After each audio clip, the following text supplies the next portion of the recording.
Hi. Sorry for being late, some technical issues. But hopefully everything will work like a charm right now. So as usual, let's wait for a couple of minutes for everyone to join. And today we'll talk actually about Jenkins. Hopefully the session will be not the longest one. Actually, Jenkins is the same as Kubernetes is quite a huge topic with which you can learn continuously, I don't know, maybe forever. So many plugins, so many approaches, so many best practices, plugins, and so on. So yeah, Jenkins is wonderful. So while we are waiting, I will try to figure out how to share my screen. Okay, here we go.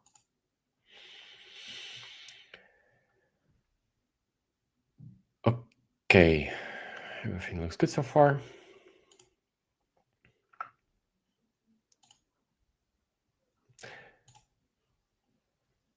Okay, so let's have a quick look on the agenda. So today we'll talk about CI/CD itself. So what it is and how can we leverage it in our day-to-day duties, being DevOps engineers. Next, we'll talk about Jenkins. So what is Jenkins? How can it help us to establish all of the CI/CD stuff on our project? In the end, we will have a look at the Helm charts. How Helm is a quite powerful tool for managing Kubernetes deployments. We will have a look how it works, how to install it, and how should we use it to accomplish task number 4. And in the end, we will have a look at the task requirements. So what should be done this week? And as usual, you will have a chance to ask all of the questions which bothers you. Okay, so let's get started. So first of all, CI/CD. CI/CD is all about continuous integration and continuous deployment. So actually, this is how it translates. So CI stands for continuous integration. CD stands for continuous deployment, or in some cases, continuous delivery. We'll talk about the difference a bit later, but now we shouldn't just understand. But okay, working as a DevOps engineer from day to day, we will need to redeploy in our application. So, for example, where some feature will be implemented, maybe some security fixes would be delivered, and our application should be deployed from day to day, and the result always should be the same. So should be working application. But talking about application, okay, so we can, for example, take the Jenkins. But in this case, we will only get the already built application and just deploy it in our Kubernetes cluster, and it will be probably it. But if you're talking some real life projects, so probably we will have some kind of application which is continuously evolving, and in our developers implementing some new features, making some new stuff, or maybe once again, it may be some security fixes, or just something like this. So any changes. And this application will not should only be built, but it also should be tested and deployed in case of our tests are passed. And for such cases, we can leverage CI/CD approach. So we will create a pipeline. So we will create an instruction on, okay, it will be not an instruction, but it actually will be a kind of workflow, the same as we used in GitHub Actions. And in this workflow, we will explain. So, okay, we'll take in our application from the repository. When we will build this application, when we will test it, and run some maybe linter checks or something like this. And if everything is okay, everything is fine, and there are no red crosses, so all of the checks are passed, so we can just deploy this application. And for such pipelines, for sure, we can use GitHub Actions. But as for Cloud Native Computer Foundation surveys in the past year, so Jenkins was still on top, even though it's something like 20 years old already. It's still on top. So it's still one of the most required skill if we are talking about the DevOps engineers. If you'll have a look at this on this image, so you will see all of the steps which are the part of the CI/CD. So I believe it started from plan. So we are planning to create some application when creating the code on which our application is running. So it will be this code will be in our application. Next, we need to build this application. So we are building it if it's necessary for sure. We are testing it, and if everything's fine, we are making a release when they're deploying it. When this application is operating, so we can collect some metrics, we can get some feedback from our end customers. We can try to understand if everything is fine and on place. And actually, this is a part of monitoring. And once we are done, everything is fine. So tomorrow we can come up with some new feature, and then we will start once again. So it's continuous process. In this case, it's continuous integration, and for sure, it's continuous delivery. So, what is the difference between continuous delivery and continuous deployment? I think it's one of the most popular questions on the interview for DevOps engineers. So, what actually the difference? But the difference is quite simple. So, if we are talking about continuous delivery, it's a semi-automate process. So it means, but in the end, before deployment, we will still need some human interaction. So we will still need some manager who will click on the button for deploy to deploy this application. But if you're talking about continuous deployment, okay, so in this case, um, and our developers will just create a new feature when they will just push their changes to the repository, and in a couple of minutes, this application will be deployed without any human interactions. So, but in case of continuous deployment, for sure, we still have this possibility that something will go wrong, and our application will be deployed not properly. And for such cases, you should always make enough tests for your application. So once your application is built, you may run all of the necessary comprehensive tests so that your application is up and running and maybe actually deployed. And if you are talking about CI/CD tools, once again, so from the first task, we started leveraging GitHub Actions. And GitHub Actions becoming more and more popular from year to year. And the biggest advantage of GitHub Actions is that you don't need to deploy it. So you are having all of these runners right from the box. So you created the repository and boom, you have all of the necessary stuff just to run your first pipeline. But we still have this old guy who is Jenkins, and he is on this picture. You can on this slide you can see a couple of, I would say, main advantages and disadvantages of the Jenkins. So first one is that Jenkins is open source and free to use. Maybe it's not in comparison with GitHub Actions just because it's actually the same. But if you will compare it with some kind of like Bamboo from Atlassian or like Travis CI or something else, so there is still plenty of CI/CD tools which are not open source and not free of charge. But it's kind of advantage of Jenkins. Second advantage is extensive plugin ecosystem, and so talking about plugin ecosystem. So as you can see, there is also plugins in the disadvantages column. So why though? Just because everyone can make plugins for Jenkins, and Jenkins have a kind of marketplace where you can find all of the necessary information about how to deploy this plugin, how can this plugin help you, how can you leverage it, and what it actually does, and what are the potential vulnerabilities that may be found in these plugins. So if you're talking about plugins as an advantage, so yeah, you can achieve almost everything in your CI/CD pipelines using these plugins. So there is plugins almost for everything, even for making some kind of integrations with some Microsoft products, for maybe some security, authorization, authentication. So almost everything. Let's have a look at this next advantage. So it's cross-platform compatibility. So you can deploy Jenkins almost everywhere. every way you want. But in this course, in this particular task, we will talk about deployment of Jenkins using Helm chart, and we will deploy this Jenkins into Kubernetes cluster. But we will talk about it a bit later. So scalability. Not sure if it's worth mentioning, just because most of CI/CD tools may be scaled pretty easy, but for some of its tools, it may be hidden behind the paywall. So paywall, you will need just to pay to make more runners. For example, like in Bamboo, like in Semaphore UI, and so on. And last but not least is active community support. So since it's an open source tool, there are plenty of activists who is making Jenkins better from day to day.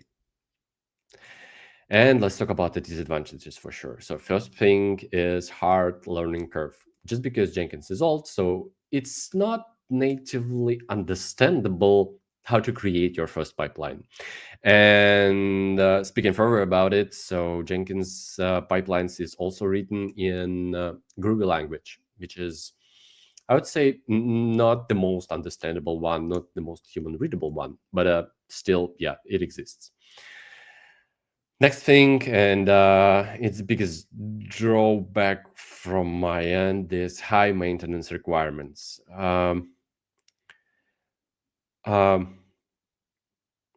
So if you are talking about Jenkins, so yeah, it may be a simple deployment. So you can find the Helm chart, you can just deploy your Jenkins, and it will be enough just to run your first pipeline.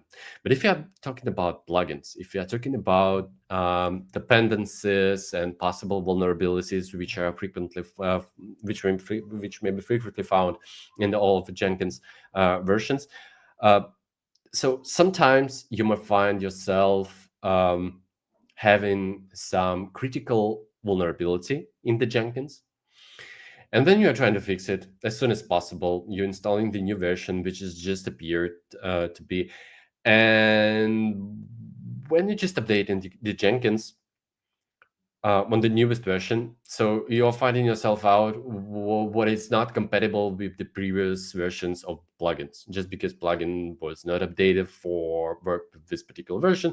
And yeah, so in this case, you will, for example, maybe need to turn off this plugin and try to, I don't know, maybe replace it with something, or just wait for just still wait for this vulnerability, just wait for this plugin to be fixed and be compatible with the newest version. So, and just stick to the previous version, which is for some reason vulnerable. Next thing is outdated user interface. Yeah, it's quite old tool, and user interface is not that friendly as with some more modern CI/CD tools. But I can't say but its biggest disadvantage. So it's just a matter of your preferences, I'd say. And over reliance on plugins. Yeah, as I already mentioned, so we have extensive plugin ecosystem and advantages, but unfortunately, it also kind of disadvantage, just because yeah, we still can write in our pipeline to use some REST API stuff, but it's not that convenient. So there are so many things what you can do natively and conveniently in Jenkins without plugins. So this is why plugins is also kind of disadvantage from the side of Jenkins. Okay, and next I will look at the Helm. So Helm is I can't say if it's CI/CD tool, but it's a thing that gives us an option to look at in our Kubernetes deployment as something um, as something that we can manage. So, for example, you already created your first deployment in the previous task, and it was just an Nginx ingress controller. But if you will need to make any changes, so for example, you will change the port on which your Nginx will listen, You will deploy it once again using kubectl apply -f and specifying the file where your manifest is written. But once it's done, so you will lose your previous deployment. No matter what, you will still need to change to make necessary changes in your existing deployment and redeploy it once again. But talking about Helm, it gives us an option to make versions of our application. So for example, today we will deploy in our Nginx cluster listening on port number 80. And tomorrow we will change it. We will change the value of the listening port to another one. So for example, maybe 8080. And we will make another deployment with the Helm chart. And in this case, in our Kubernetes cluster will be, okay, not two simultaneously running deployments, but two versions of our deployments. The recent one, and we will also have it, we will always have a chance to roll back to the previous version. And it's kind of cool if you're talking about huge applications. So yeah, if you're talking about small deployments, using manifests, YAML manifests pretty fine. So you can manage them pretty easily. But if you are talking about the huge deployments, which contains, so for example, some service roles, some volumes, I don't know, some services, and maybe some customer source definitions in our Kubernetes cluster. So it's much more convenient to manage them using Helm charts. And okay, so we started off from not from the first one. Okay, we talked about the rollbacks and release management, but Helm also gives us an option to create charts. What does it mean? So I believe in the next task, so we will have a look at it a bit deeper, and we will also create our own Helm chart. But yeah, what is charts? So you can make, for example, yeah, I think let's have a look at the example. So I believe I already prepared one.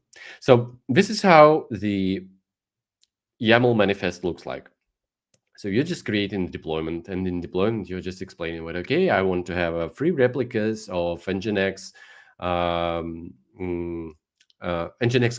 Nginx bots in my Kubernetes cluster, and I will also create a service which will connect these bots to the outside of the world. And in order to deploy them, you need to write kubectl apply -f and name of a file. So this is how it looks like, and this is what you already done in the previous task. But now let's have a look how Helm can help us in such cases. So we can create templates. And in these templates, we will describe pretty the same. So it will still be deployment, and it will still be service. So still two manifests, but in this case, it will be just the templates. And we will, all of the stuff that may be changed, we will specify as variables. And these variables may be substituted by the values file. So as you can see on the right side of this picture, we have the values file. And I would say it's much more easily understandable. And usually it also comes with so many comments and beautiful README, which helps you to understand for what purposes you can use this Helm chart and what this values stands for. So, and in this example, you can see that all of the stuff, which is a repository tag, pull policy, type port, and ingress, should it be enabled or disabled, are specified in the values. And you can easily manage them from environment to environment. So in this case, so I specify, I wrote it down like an Nginx production, but you can also have Nginx development and so on. So you can easily manage all of these deployments from environment to environment and easily find the place where you can change these values, just because we're pretty self-explanatory. So yeah, and in order to deploy such deployment in your Kubernetes cluster, it's as easy as running Helm install. So my Nginx, in this case, it will be the name of the Helm deployment. When you're specifying the path to this deployment, to this folder, and actually, yeah, this deployment should be structured. So it's not the only files which should be applied in here, but there should be the command, like, let me have a look, like Helm init. Yeah, it's Helm create. So by providing helm create command, you will be provided with already with prepared folder structure and some template files. So which will be enough to fill in order to your helm chart to be working for serving your purposes. So, and coming back to this command, so helm install, name of this helm deployment, place where this deployment is located. So in this case, it's just a local folder, but for sure it may be some external repositories. So as you will work with Jenkins deployment, you will have a chance just to specify the path to the external repository where this Helm chart is located, and it will be just enough for you to deploy Jenkins using Helm chart in your Kubernetes cluster. And in the end, we are just specifying the -f values nginx production .yaml just to make understand this Helm chart, which values we want to use in this deployment. And I think that's it of the theory. So I suppose let's have a look at the task itself. Let me rearrange my screens a bit. So let's be in here. Not sure if I'll be able to have a look at the chat. Okay. No. It'll be better to do it like this. Okay, so screen sharing.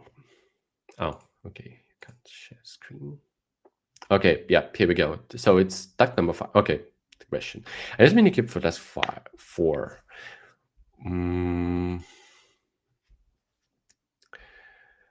GitHub Actions pipeline is set up to deploy Jenkins. Okay, yeah, such a good question. I don't know how I missed this point.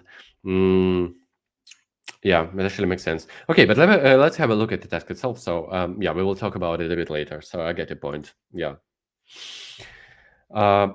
So what should be done? In this picture, you can see what, okay, yeah, in this one, we will talk about Minikube. So Minikube, maybe it's also worth mentioning, Minikube is kind of Kubernetes cluster, which you can deploy on your local machine, and it will be accessible from your local machine only. And usually it used like a sandbox. So it's just a small enough to understand how Kubernetes work, how all of this deployment may be deployed in this Kubernetes cluster. It also has some limitations about external nodes. So you'll only be sticked to your local PC, which will be the only node which is control plane and the worker node simultaneously. But for learning purposes, I think it's just enough. Okay, yeah, there is one more question which we will not cover during the task overview. What's the difference and advantages of using Helm instead of YAML manifest with Customize? Fortunately, I can say, just because I never used Customize. Yeah, and I think it's a thing what should be done from my end as soon as possible. Yeah, just because I'm constantly seeing something like Customize, but I've never used it, unfortunately. So I can't say.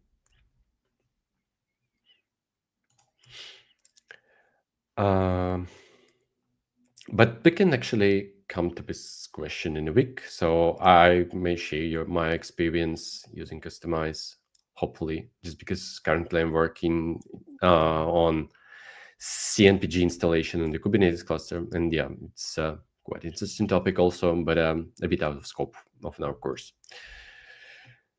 So Minikube, it's a deployment.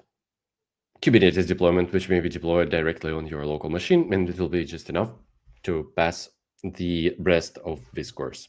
So why do we decided to go to Minikube instead of Kubernetes cluster deployed on our micro instances? Just because our micro instances are just too small to handle Jenkins. So this is why we decided. Okay, there are actually some workarounds. So once again, I already mentioned it, but you can expand your memory with swap.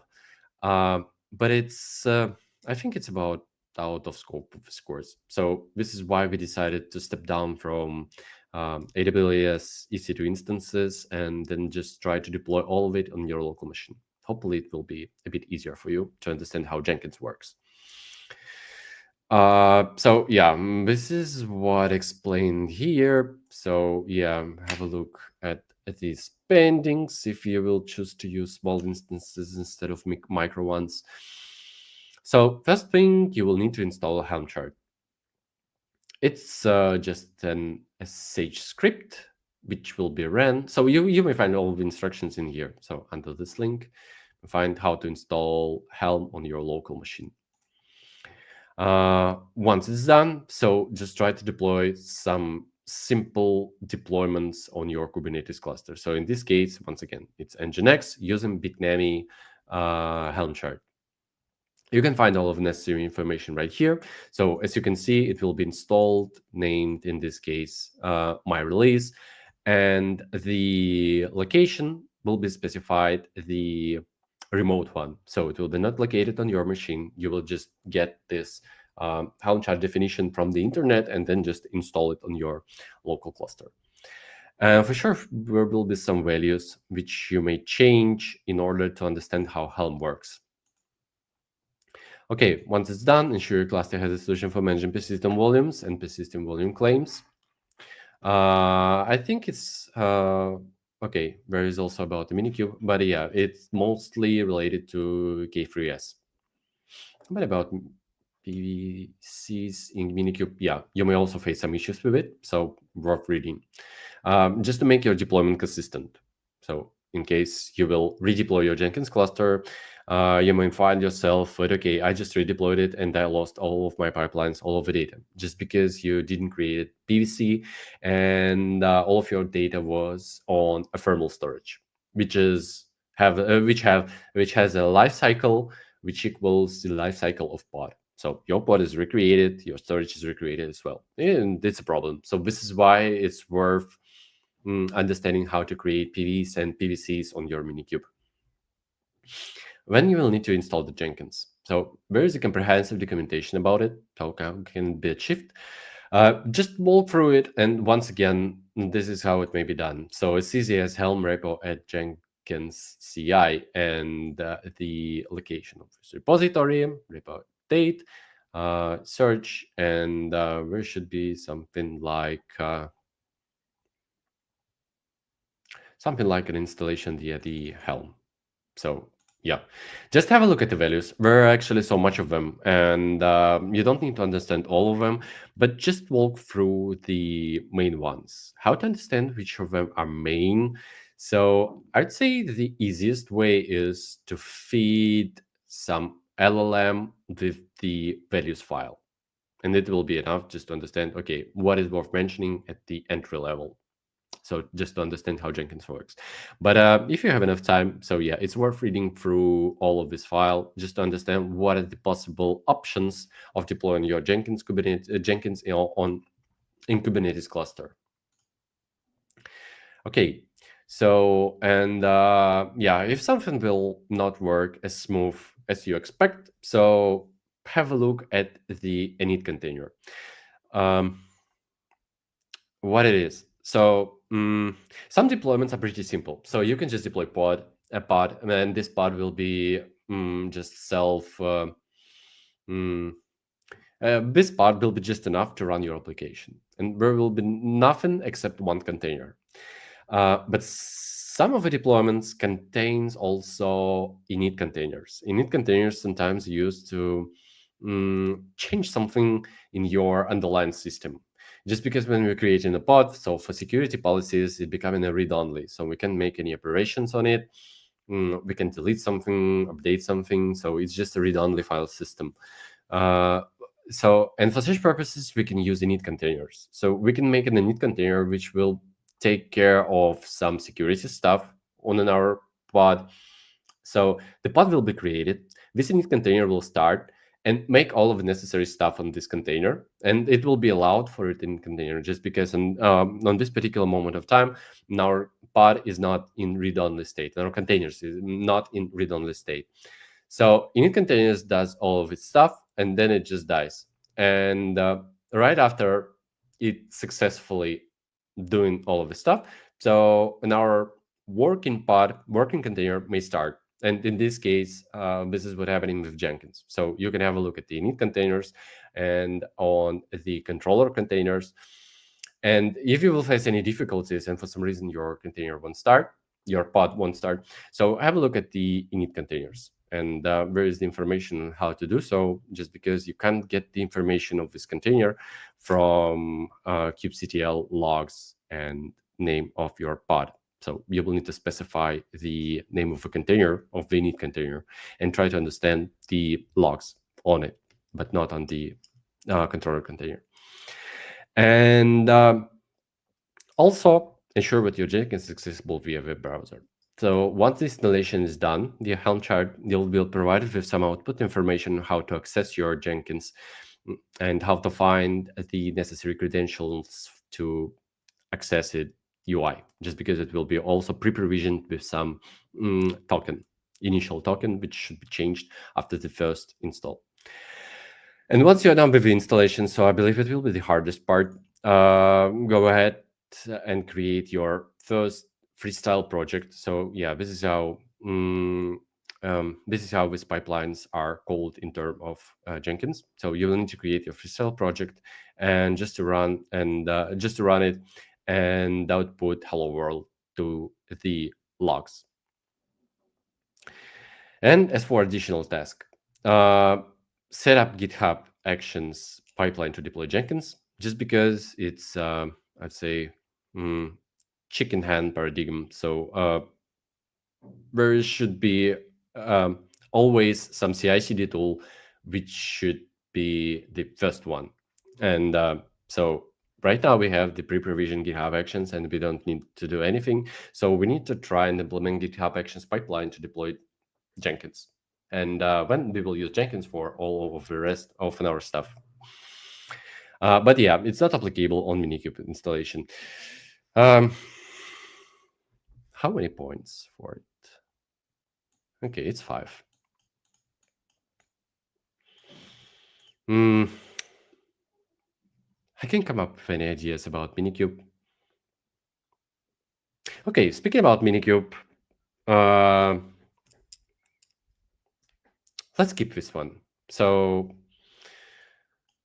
let it be like only 10 points for additional tasks, and we will have a look on this and this. So this 5 points will be just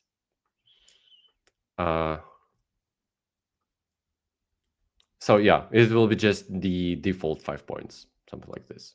If you will have any questions, any concerns about it, so yeah, reach me directly. So we'll try to figure out how to do so, just because not everyone may be familiar with this information. Okay, authentication and security. Is there some explanation about it in security settings? Okay, yeah, in this case, just create some users, some additional users, and you can also make some authorization stuff in the Jenkins from the box, I believe. I'm not sure, but I believe, yeah, Jenkins is already shipped with some kind of plugins, with some functionality to manage authorization and authentication. And use JCask to store your Hello World job. We can not only make Kubernetes deployment via the Helm chart, but once you will have a look at the values, you will find out that you can also provide some configuration for this Jenkins with this Helm chart. So it means that you can specify your Hello World job right into the Helm chart.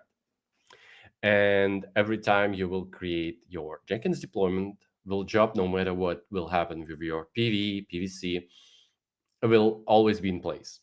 So it's quite a good, cool feature, and it gives you an option to manage all of these jobs from like an infrastructure as a code. But yeah, it's kind of advanced topic, but this is why this is an additional task.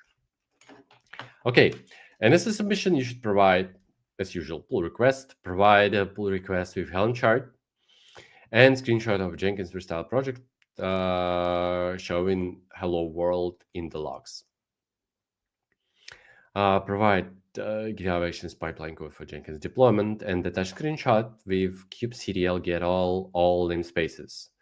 And when you will check someone else's job, so you should verify what under this screenshot you can find the Jenkins controller, and okay, PVs and PVCs will not be included in it. But yeah, in this case, it will be only replica set, deployment, and Jenkins pod and service for sure. Yeah, and so it should be four resources as an output of this command. Oh, okay, not four, just because it's all namespaces. Okay, I think we set it as the null namespaces just because people can come up with different names for namespaces. But yeah, okay, so the thing you should find in here, is there any explanation about it? Jenkins configuration, verification, simple. Installed, available. Okay, there is nothing. Okay, so yeah, you should just verify what pod named Jenkins and something like this is presented in this screenshot. And as usual, provide a README file documenting the installation configuration process. And what about evaluation criteria? So yeah, pretty simple. Installed and verified by deploying Nginx, PVPVC, Jenkins installed and available from web browser. Configuration style system volume, it is not lost when Jenkins value is terminated. Simple Jenkins style project is created and runs successfully, running hello world into the logs. That's probably it. Any questions? Okay, I hope I just answered on this one. So yeah, these 5 points will be by default for the one who's going to do it on Minikube. Or my existing 4 nodes, those best Kubernetes cluster is my self-hosted lab, and where are this? Yeah, exactly. So it will be absolutely valid, and you can also, for fun, just create dedicated users and give someone else access, just to give them an access to your Jenkins deployment, and to make them verify what it works and accessible from outside of the world. And I'm not sure if it's mentioned here, but it's also worth understanding how Jenkins works with its agents. So if you're talking about GitHub Actions, so GitHub creates special containers for us, and these containers connecting via the socket to the GitHub. And all of this job, and during the existence of this socket, agent can do our job and report to the GitHub with the result of this job. So this is why we can have the logs, we can have the results, and was this job completed or not, and so on. So why this is why this connection just persists. It gives us an option to monitor it. But if you're talking about Jenkins, so there are plenty of options where you can store these agents, but unfortunately, not all of them are coming from the box. So the basic one is the local host. So for sure, you can do all of this stuff on your local machine, but it's not the best practice, just because your local environment may differ from job to job. And this is why the best practice, if you're talking about Jenkins and Kubernetes, is deploying your agents as a Kubernetes pod.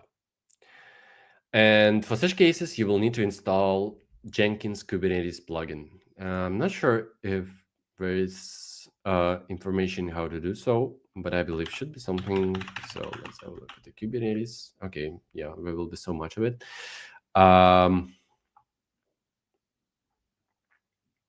Okay, maybe it's already built in the Helm chart. But if not, you'll need to install this plugin. So it called just Jenkins Kubernetes plugin. Yeah, this one. So this plugin will give your Jenkins deployment an option to go to your local Kubernetes cluster and ask for a new pod for every job it will run. And it's kind of cool, just because you will have an option to specify which container should be used for every particular job. And just because this container will not be created always. So it will only persist during this job is running. So when you click on run job in Jenkins, it will go to the Kubernetes cluster and ask Kubernetes cluster to create new pod, temporary one. And then Jenkins will connect to it via the socket. Once again, so there is a special JNLP container which is responsible for such interaction between Jenkins itself and Kubernetes pod. And once job is done, so yeah, this pod will just die and just disappear from your Kubernetes deployment. But all of it may be achieved only by installing this plugin. So there is pretty sufficient explanation and how to instruction, how to achieve so. And hopefully it will not get so many difficulties to you.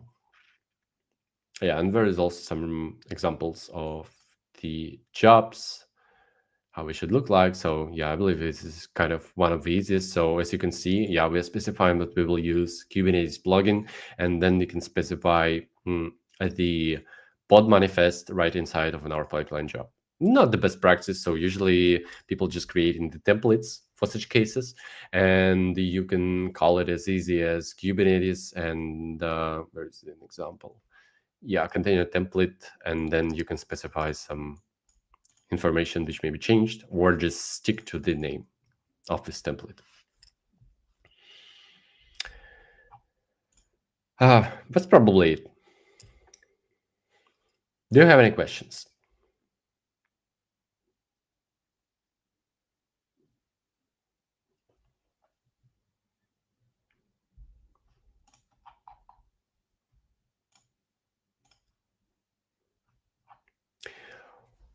Well, if not, let's call it a day. In case of any questions, feel free to ask them in the Discord channel. If there is something urgent, feel free to reach me directly, just because, unfortunately, I'm a bit busy on the project right now. But yeah, I'll always find some time if you'll reach me directly, if there is something urgent. Okay, so thank you very much for being today with me today, and see you in a week. Have a good day. Cheers. Bye.